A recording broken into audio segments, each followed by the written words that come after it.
मैं स्त्री जाति की भलाई के लिए उत्तम व्रत बतलाता हूँ।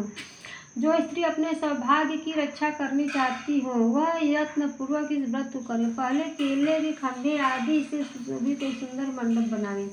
उसमें रंग बिरंगे के रेशमी कपड़ों से चंदवा लगाकर चंदन आदि सुगंधित द्रव्यों से वह मंडप लिपवावे।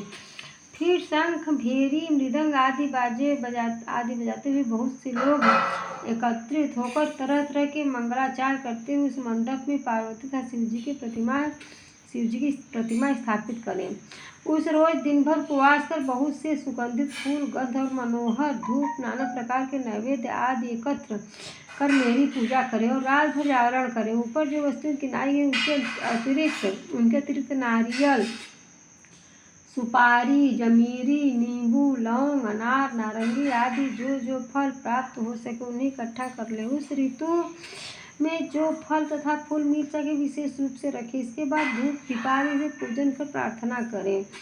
हे शिवे, शिव रूपिणी, हे मंगले, सब अर्थों को देने वाली हे देवी, हे शिव रूपे आपको नमस्कार है।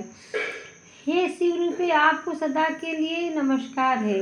हे ब्रह्मा रूपिणी आपको नमस्कार है। हे जगधात्री आपको नमस्कार है। हे सिंहवाहिनी, संसार के भय से भयभीत मुझ दीन की रक्षा करो। इस कामना की पूर्ति के लिए मैंने आपकी पूजा की। हे पार्वती, मुझे राज्य और सौभाग्य दे, मुझ पर प्रसन्न हुए। इन्हीं मंत्रों से पार्वती शिव जी की पूजा करें। तदनंतर विधिपूर्वक कथा सुने। ब्राह्मण को वस्त्र, गौ, सुवर्ण आदि देवे। इस तरह एक चित्त होकर स्त्री पुरुष दोनों एक साथ पूजन करें। फिर वस्त्र आदि जो कुछ हो उसका संकल्प करें। हे देवी, जो स्त्री इस प्रकार पूजन करती है वह सब पापों से छूट जाती है और उसे 7 जन्म तक सुख तथा सौभाग्य प्राप्त होता है।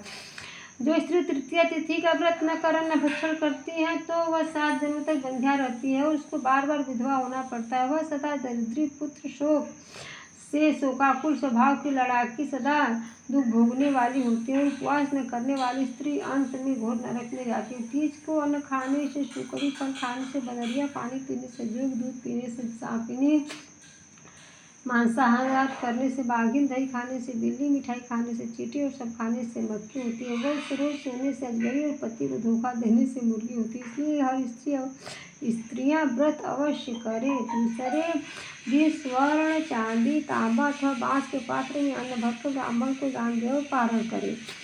जो स्त्री इस प्रकार व्रत करती है मेरे समान पति पाती है और जब वह मरने लगती है तुम्हारे समान उसका रूप हो जाता है। उसे सब